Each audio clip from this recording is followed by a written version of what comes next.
طيب يا جماعة، أنا جمعتكم هنا عاوزة أقول لكم بعد اللي حصل هنا قبل 5 شهور. أنا كنت منتظرة فترة الحداد تنتهي، هوريكم العوزة. اتفضل يا مدام، حاضرين.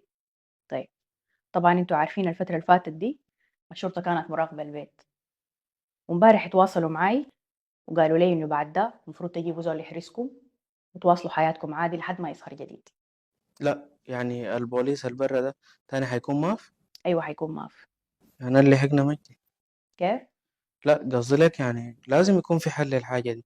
احنا صراحة البيت ده بعد الجريمة اللي حصلت دي ترى بنقدر نقعد فيه مطمئنين. أيوة يا مدام، أنا واحدة من الناس البيت ده لو ما كانت الشرطة واقفة برا طول الفترة اللي فاتت دي كان قدمت استقالتي، لأنه استحالة أقعد في بيت ما فيه أمان وما فيه حماية. خلصتوا؟ طيب، أنا عاوزاكم أي زول عنده معارف قرايب، نحن عايزين لنا أقل شيء 4 بوديجاردات يكونوا واقفين برا. يا مدام، لا 4 ولا 5، واحد بس. البيت ده تاني نبلة ما تخشوا. منو الواحد ده؟ حربي. حربي ده شنو كمان؟ حربي ده اسم على مسمى، وابن عمي، واصلا هو بتاع لعبات قتالية ومعروف جدا ومن أشرس الناس الممكن تعرفيهم. طيب حربي ده ممكن يحرس البيت ده براو؟ يحرس البيت ده ويحرس الحلة دي كلها. انت بس اديني فرصة وخليني اجيبه.